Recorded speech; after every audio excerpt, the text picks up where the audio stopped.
नमस्कार, मैं हूं पवन त्यागी। उत्तराखंड के हल्द्वानी दंगे में अब जो पुलिस के तथ्य सामने आए हैं उससे चौंकाने वाला खुलासा हुआ है और आपको मैं एक एक करके बताऊंगा कि इस दंगे के पीछे किस तरह से राजनीतिक दलों का हाथ है। इस दंगे में जो लोग ये सवाल उठा रहे हैं, कुछ वामपंथी मीडिया और कुछ ऐसे लोग जो वहां महिलाओं की पिटाई के लेकर वीडियो को वायरल कर रहे हैं, ये भी मैं आपको बताऊंगा कि जो लोग सवाल उठा रहे हैं कि यहां पर इंटेलिजेंस का फेलियर हुआ, पत्थर कैसे छत पर पहुंच गए, पेट्रोल पंप से पेट्रोल कैसे पेट्रोल बम बनाने के लिए पहुंच गया, तो मैं विस्तार से आपको बताऊंगा जो पुलिस की प्रारंभिक जांच में खुलासा हुआ है। असल में आपको बता दूं, मासूम सी दिखने वाली वो औरतें जो पुलिस का मुकाबला कर रही हैं, खुलासा यह हुआ है कि उन महिलाओं ने अपने कपड़ों में छुपाकर पत्थर को छतों तक पहुंचाया और इसी तरह बच्चों का इस्तेमाल किया गया, महिलाओं का इस्तेमाल हुआ, पेट्रोल पंप से पेट्रोल भी लाने में, गाड़ियों में स्कूटियों में पेट्रोल डलवाया गया और फिर वहां से निकालकर वो पेट्रोल इकट्ठा किया गया ताकि प्रशासन को यह भनक ना लगे कि पेट्रोल बम बनाने के लिए पेट्रोल की आवश्यकता है। इसके लिए महिलाओं को भेजा गया और उस स्कूटी की टंकियों में ओवरफ्लो करा करके, यानी पेट्रोल टंकी फुल करा करके उसको फिर बाद में खाली किया गया।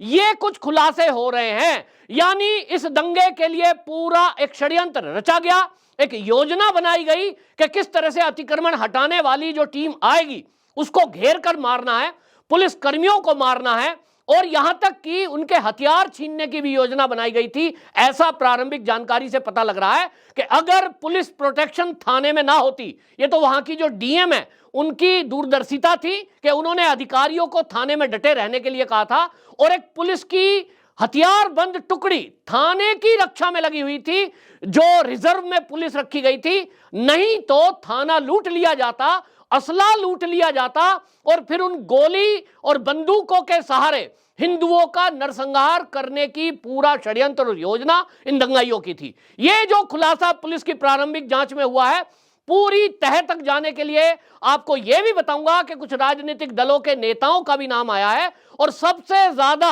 जो वीडियो वायरल हो रही है और जो नाम सामने आ रहा है वो कांग्रेस का वहां नेता यानी विधायक, वो विधायक की चीजें सामने आ रही है कि उस विधायक ने जिस तरह से इन दंगाइयों के पक्ष में उतर करके मीडिया में आकर के बात की है, वो एक कोशिश कर रहे हैं कि इन दंगाइयों का फेवर किया जाए और पुलिस और प्रशासन पर सवाल उठाया जाए।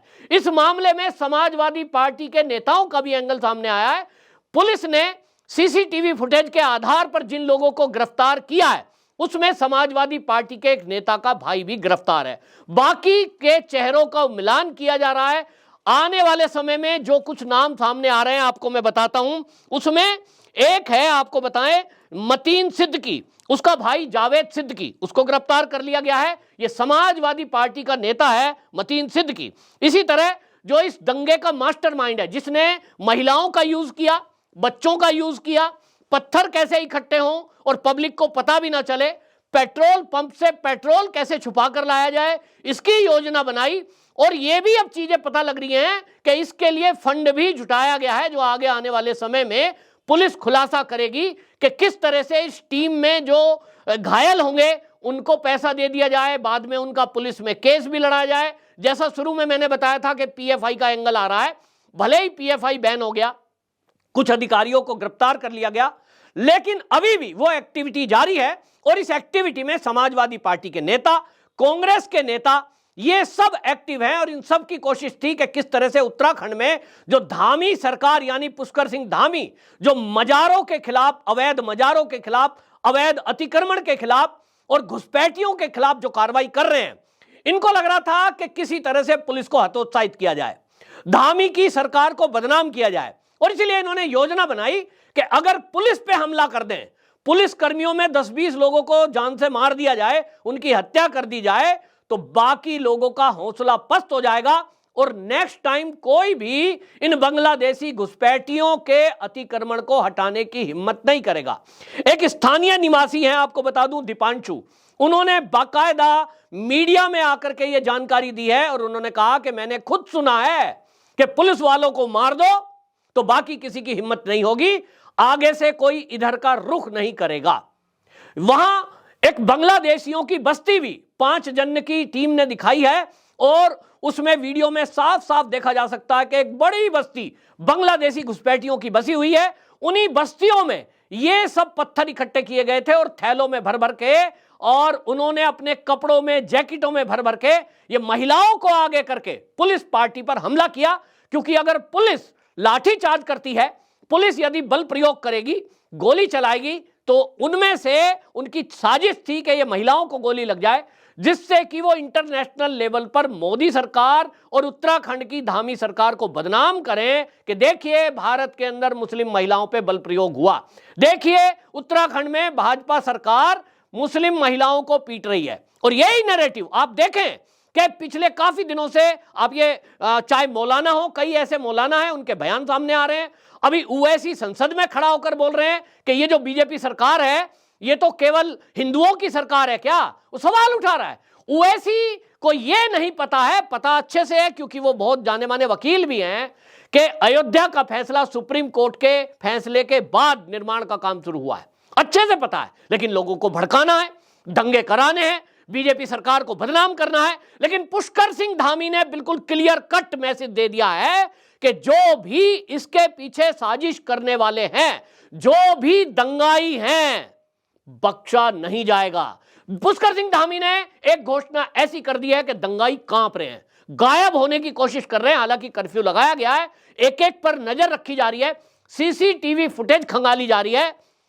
पुष्कर सिंह धामी ने कह दिया है कि ऐसी कार्रवाई होगी कि उदाहरण बन जाएगी, आगे से कोई दंगा करने की कोशिश ना करे।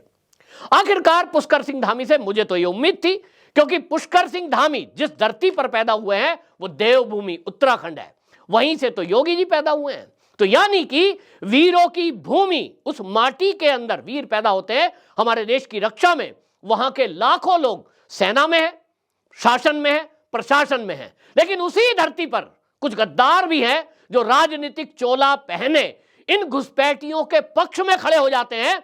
अगर कुछ लाठीचार्ज, थोड़ा बहुत बल प्रयोग अगर पुलिस ने आत्मरक्षा में किया तो वो वीडियो वायरल करते हैं। देखिए मोहम्मद जुबैर की मैं वीडियो देख रहा हूं, वो कह रहे हैं महिलाओं को घसीटा जा रहा है, बच्चों को मार दिया जा रहा है, जबकि यह हकीकत है कि पुलिस के पास हथियार थे। उसके बावजूद भी डीएम ने या एसडीएम ने, जो मौके पर मौजूद अधिकारी थे, उन्होंने पुलिस को गोली चलाने का आदेश नहीं दिया।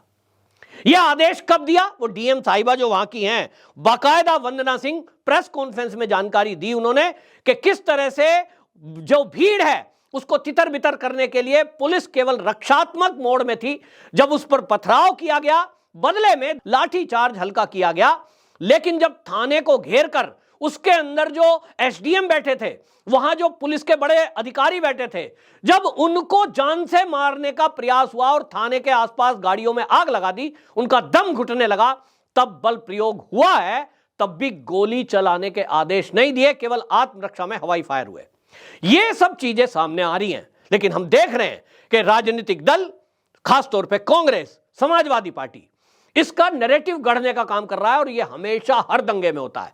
दिल्ली दंगे में हमने देखा कि किस तरह से करोड़ों की संपत्ति खाक कर दी गई, घरों के बाहर खड़ी हुई गाड़ियों को जला दिया गया, अंकित शर्मा को चाकुओं से गोद दिया गया जो आईबी का अफसर था, पुलिस के आईपीएस अधिकारी को इन महिलाओं ने ही, जिनको ये कुछ पीएफआई के एजेंट और पीएफआई की जो इनकी महिला विंग है वो शेरनी बता रहे थे, आईपीएस अधिकारी को उठाकर सड़क के बीच खड़ी रेलिंग में दे मारा था, जिससे उनकी रीढ़ की हड्डी में चोट लगी थी और वो आईसीयू में काफी दिन भर्ती रहे। अभी भी वो पूरी तरह स्वस्थ नहीं है। इन महिलाओं की एक टीम तैयार कर ली गई है, पीएफआई ने एक स्टूडेंटों की टीम भी तैयार की है और उनका पूरी एक योजना है कि जहां भी दंगा फसाद करना हो, इन महिलाओं को आगे करना है। इन महिलाओं के वस्त्रों को कोई छेड़ नहीं सकता, क्योंकि साहब कहेंगे कि हमारे आजादी को आप हनन कर रहे हैं, ये हमारे धर्म के विरुद्ध है। आप एक भी बयान नहीं कर सकते इनके वस्त्रों को लेकर। यहां तक कि स्कूलों में जब हिजाब की बात कहीं चलती है तो ये बवाल कर देते हैं। राजस्थान में अभी हाल ही में आपने देखा, जैसे ही हिजाब पर एक बयान किया गया कि भाई स्कूल में यूनिफॉर्म सबके लिए समान है, तो आप देखिए किस तरह से बवंडर मचाते हैं।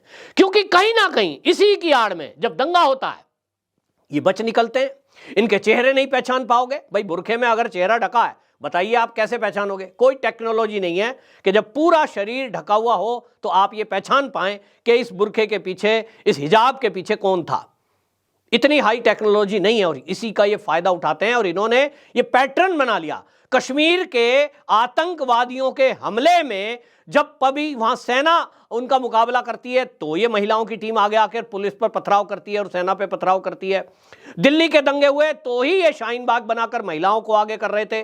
बैक में रहते हुए वो जो पीएफआई के एजेंट थे और जो कट्टरपंथी थे, जो बांग्लादेशी घुसपैठिए थे, वो योजना बना रहे थे और हमला करने में, मारने में, गोलियां चलाने में। दिल्ली के दंगे के समय तो मैंने अपने आंखों से देखा है, आंखों से देखा है साहब, कि गोलियां चल रही थी और 150-200 मीटर दूर तक भी एक पत्रकार को आकर गोली लगी थी। इसका मतलब कोई राइफल या कोई आधुनिक असले से वो गोली लगी। बाद में पोस्टमार्टम से पता लगा राइफल की गोली थी। इनके पास पूरे हथियार हैं, इनके पास खुद हथियार बनाने की ट्रेनिंग कर रहे हुए टेक्नीशियन है। खराद मशीन लगा ली, कट्टा तमंचा बनाना इनको आता है। तो इनका मुकाबला करने के लिए पुलिस जब आगे आती है, रक्षा के लिए आती है, तो ये पुलिस का मनोबल तोड़ने के लिए इनका षड्यंत्र था कि हल्द्वानी में इस बार नगर निगम की टीम और पुलिस को घेर कर मार दिया जाए, 10-20 पुलिस कर्मियों की हत्या कर दी जाए, 10-20 हिंदुओं की हत्या कर दी जाए, ताकि यहां हमेशा के लिए कोई भी अतिक्रमण हटाने नहीं आए। अब इस मामले में जो नाम सामने आ रहे हैं, आपको बता दूं, समाजवादी पार्टी का जो इसका मास्टरमाइंड है, समाजवादी पार्टी से संबंध है, अब्दुल मलिक, समाजवादी पार्टी का नेशा अरशद अयूब, बनफूलपुरा का जो बनभूलपुरा है उसका पार्षद जिसान परवेज और कांग्रेस का नेता, कांग्रेस का विधायक सुमित हरदेश, इसकी भी भूमिका अब संदिग्ध दिखाई दे रही है। क्योंकि जिस तरह से हरदेश ने, कांग्रेस विधायक ने इन दंगाइयों के पक्ष में आकर बाइट देनी शुरू की और कहा प्रशासन की तैयारी नहीं थी। भाई शासन की तैयारी है, पुलिस के सामने महिलाएं खड़ी हैं बुर्खा पहने, क्या उनके बुर्खों की तलाशी ली जाती? क्या यह संभव है कि गली मोहल्ले में पुलिस को, इंटेलिजेंस को यह खबर हो कि पेट्रोल इकट्ठा किया जा सकता है, ये जो है पेट्रोल बम बना सकते हैं? कैसे पता लगेगा? कोल्ड ड्रिंक की बोतलों को इकट्ठा कर दिया गया, प्लास्टिक की बोतलों को खाली कबाड़ा बीनते हैं। आप अपने आसपास देखेंगे कि जो कबाड़ा बीनने वाले हैं, आपके द्वारा फेंकी गई प्लास्टिक की कोल्ड ड्रिंक की बोतल को वो बटोर कर ले जाते हैं। उनके घरों में इकट्ठी है, वहां से इकट्ठा किया, थैले में डाला और पहुंचा दिया।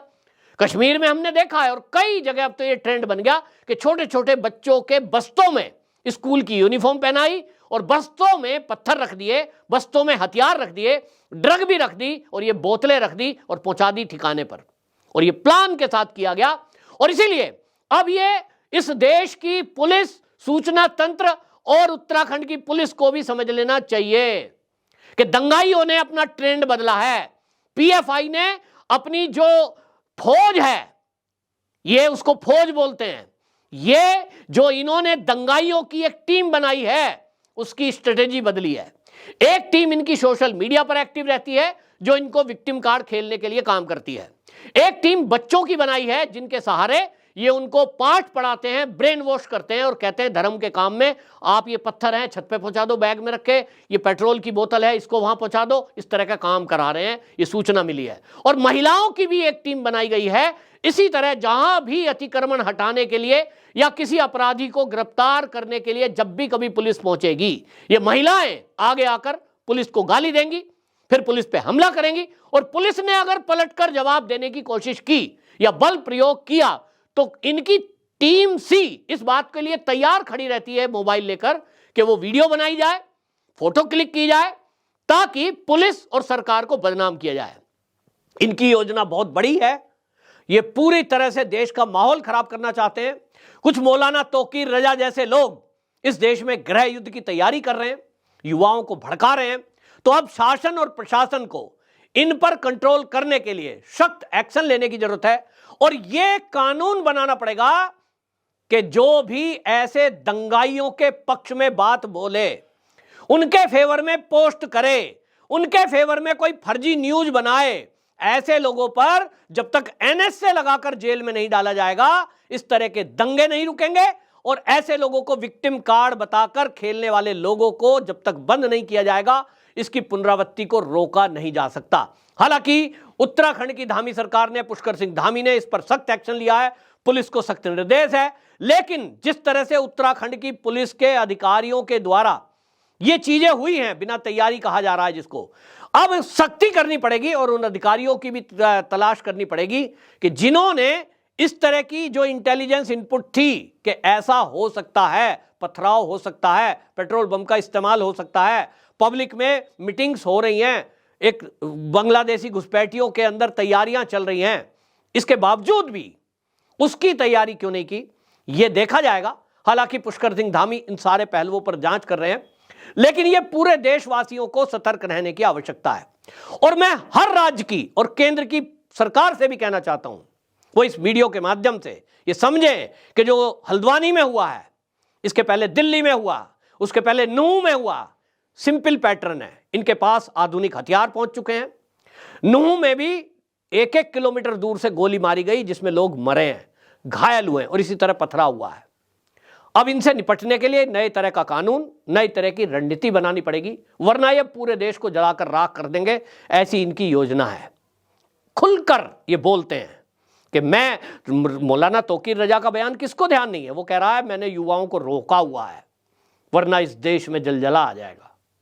ऐसे नेताओं को जब तक एनएस से लगाकर आजीवन जेल में नहीं डाला जाएगा, उनके घर तोड़े नहीं जाएंगे, बुलडोजर एक्शन नहीं होगा, तब तक इस तरह के बयान भी रुकने वाले नहीं हैं। ये भड़काऊ बयान है। आमतौर पर देश के लोग शांति चाहते हैं, कोई मजहब की लड़ाई नहीं है। जैसा कि हल्द्वानी की डीएम ने भी कहा कि ये धार्मिक दंगा नहीं है हिंदू मुस्लिम का, ये केवल पुलिस पर प्रहार है, प्रशासन पर प्रहार है, केवल इसलिए कि शासन प्रशासन का जो मनोबल है उसको कैसे तोड़ा जाए। आपकी क्या राय है, कमेंट बॉक्स में जरूर लिखें, और इस वीडियो को जरूर ये शेयर करें ताकि आसपास के लोग सतर्क रहें कि आपके आसपास भी यदि कोई इस तरह की एक्टिविटी आप देखते हैं कि पेट्रोल पंप पर अचानक से आपको कुछ इस तरह के पेट्रोल फुल कराते हुए लोग दिखाई दें, पत्थर इकट्ठे करते हुए दिखाई दें, कुछ हलचल अपने मोहल्ले में दिखाई दे, तो शासन प्रशासन को जरूर इन्फॉर्म करें। हो सकता है ये अगले दंगे की तैयारी हो। वंदे मातरम, जय श्री राम।